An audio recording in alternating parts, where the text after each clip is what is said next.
have Aira Bryant, a computer science PhD student at Georgia Tech and a research science intern at one of the biggest companies in America, Amazon Web Services. Her work focuses on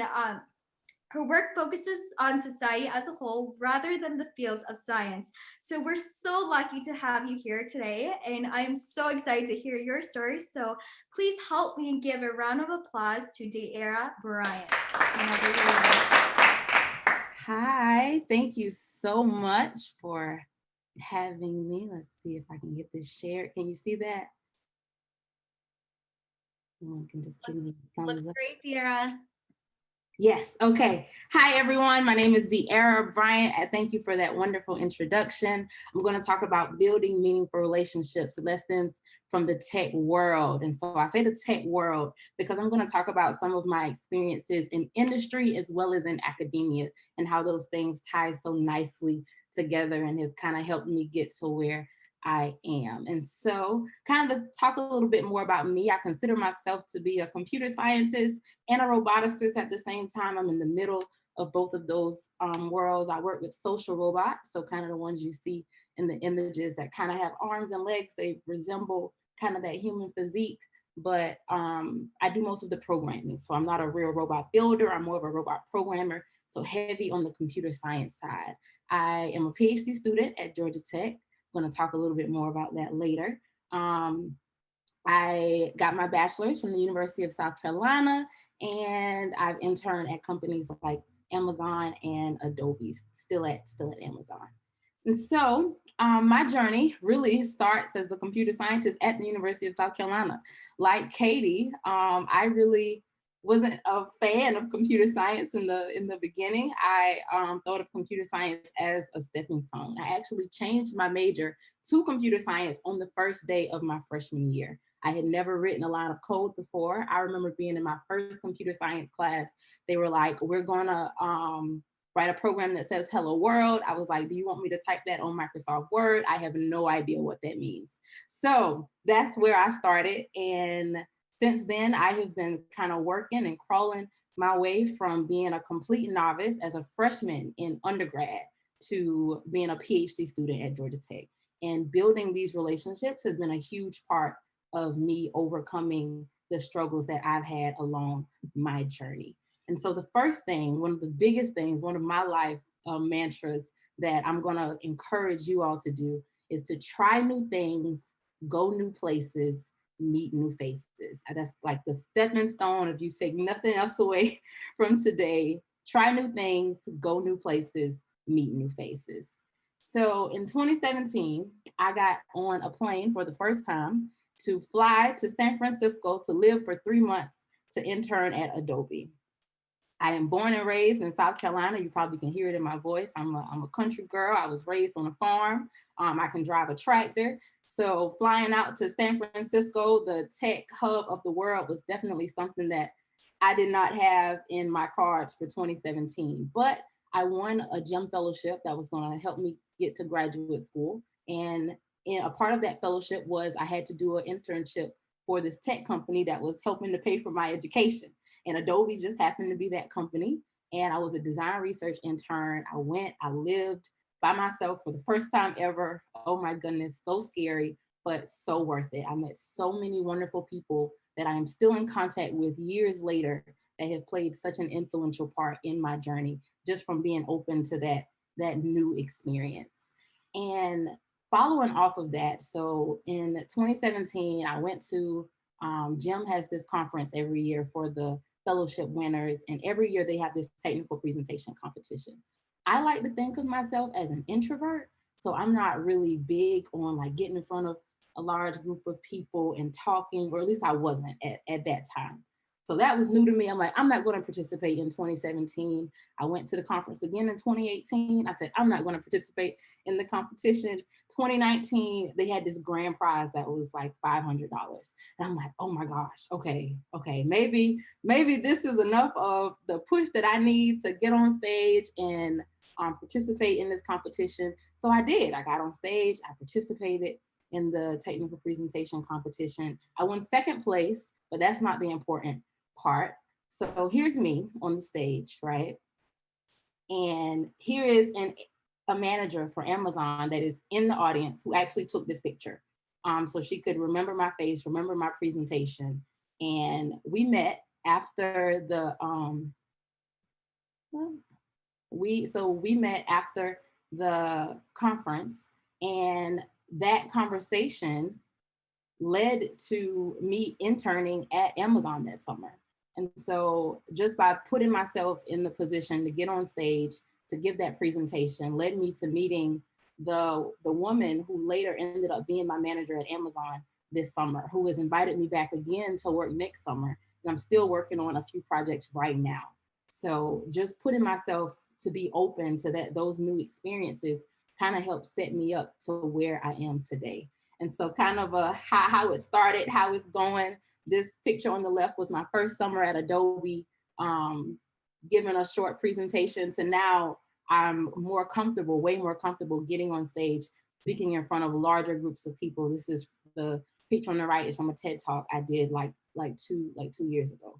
And so just being open, even though I feel like I'm an introvert at heart, I love going, I'm a little turtle. I like sticking my head out and then going back into my shell. But just being open to those experiences, setting yourself up out there. Like Denise said earlier, when opportunity comes knocking, say yes. So try new things, go new places, meet new faces. The next thing I think that has kind of helped me to build relationships, build meaningful relationships, be open, be true, be you. As you probably can tell, I think I have a lot of personality, even though I'm a slight introvert. When I was a girl, I wanted to be a Barbie princess. That was my dream goal. I wasn't watching the movies. I'm like, nope, I don't want to do that. I don't want to do that. I want to be a princess. They look like they live the best jobs in the world. That's what I want to be. My favorite color is pink. It has always been pink. It's still pink. And so I bring that everywhere I go, right? I have that mentality. I think of myself in my own little, in my own little kingdom, and I'm building, I'm adding to it as I age. I love pink. I love putting pink on robots and bringing that with me. I have all kind of little nicks and knacks around my desk that I think are just super cute. I have little robot earrings and shirts that are all girly. And I just love that because that's just a part of who I am, right? I never let that part leave me because authenticity is invaluable. I bring that into the lab. I love having fun. I love being festive and just making the work I do be appealing to people who often look at it like, oh my God, that's so boring, right? But I love, so even like Halloween, we did this little video where now was a witch for Halloween, and then for Valentine's Day, we like to dress it up and do little videos. This is a quick little clip from Instagram, stuff that we just like to do in the lab. Wait. Go.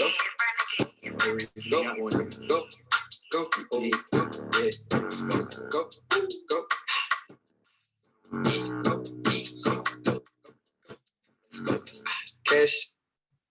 And so I love doing little videos like that on Instagram, trying to get people engaged in computer science and having that authenticity, being true to myself and who I am and the things that I love. I love music. I love dance. I love all of these things. It helps me even in my research. A part of my research, I design experiences for kids, both in education and for healthcare applications that make very tedious activities more fun. So we're looking at designing tutoring applications, for designing therapy applications, and using robots, bringing robots to those traditionally very tedious, very boring activities to make them more fun. And a lot of the things I like to do helps me bring that fresh perspective. Like, hey, have we thought about doing this? Maybe since it's around Halloween or Christmas, we can make it festive. So just being myself has allowed me to prosper in these areas as well. One of the main things I do in my work, I do emotion recognition with robots. And so this is one example where the robot says, I'm going to tell you a joke. Why did the robot cross the road? I'm also a very corny joke person. So this was one of my favorites. And then it says, because it was programmed by a chicken. And if you can look at their faces, you can kind of tell that some people thought it was kind of funny. Other people were like, really? But that information, the robot can take that and use it to better respond, to better say what it's going to do next, right? So a lot of my research is using that. But again, having that, being myself, thinking of these different things. How can we engage children? How can we keep them interested? A lot of that comes from me, myself, not having a solid foundation in computer science as a kid and knowing the things that I wish I would have had and using that as kind of this ambition that's driving me to do the work that I'm doing. So be open, be true, be you, definitely. And the last tidbit that I would say that is kind of helped me um, build meaning relationships and maintain meaningful relationships is to stay connected, stay accessible, and stay involved. So, leveraging social media, a lot of people have talked about different social media apps earlier today: LinkedIn, Twitter, Instagram, a personal web page. These are all things that I have. If you're in high school, this may be a little bit early in the game, particularly the LinkedIn. I know we had some conversations about the age for LinkedIn earlier, but Twitter and Instagram, there are so many scientists, computer scientists who have pages on Twitter and Instagram. They're open to DMs if you have questions. Find someone if you're interested in a school, if you're interested in a program, a graduate program. I have students reach out to me all the time asking questions about Georgia Tech in my lab, and I get to as many of those as I can because I was in that same boat. I was a first generation college student, so I really didn't have anyone to ask those questions to. And so I'm very open to answering those questions for other people on Twitter and LinkedIn and Instagram and Facebook. My personal webpage has a contact form that that people can access. In fact, how I got here with you all today, I met Dr. Wolf, who's uh, works at a outreach company in Minnesota, and he invited me to speak to the Minnesota STEM Partnership, where I met Katie, who then invited me to speak to you guys. And so just by being available, having a page on Instagram, sharing the work that I'm doing in my lab and in computer science and with robots has allowed me to meet people that have introduced me to other people that have put me in positions to really get my work out there, to share what I'm doing, to engage other people, engage more students, which is the overall goal, right? So just making yourself available, leveraging social media, especially now in the time of where online presence is getting more and more important. And also, you get to meet very cool people just by being available. When I was in San Francisco interning at Adobe, I met interns from all over San Francisco in the Bay Area who were working at different companies who could invite other interns to visit their offices. So I visited Twitter's headquarters. I visited LinkedIn. I visited Instagram. This is one of the founders of Instagram, one of my favorite social media applications. I visited Microsoft. I visited Amazon, and all of these came from just being available, meeting people, maintaining those relationships, and acting on them. Saying, "Hey, is your lab having an open? Is your office holding an open house anytime soon? Are there any cool events that are happening that I can attend?" That's very normal. Don't be afraid to ask those questions, especially for people who are interning at these tech companies that you are interested in.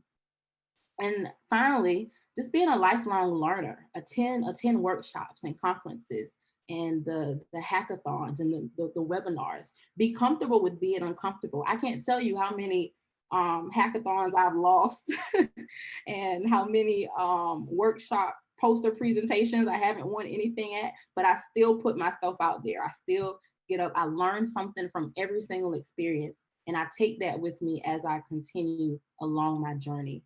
And so finally, stay connected, stay accessible, stay involved. And so remember, try new things, go new places, meet new faces, be open, be true, be you, stay connected, stay accessible, stay involved. Thank you for listening. Thank you so much, Deira.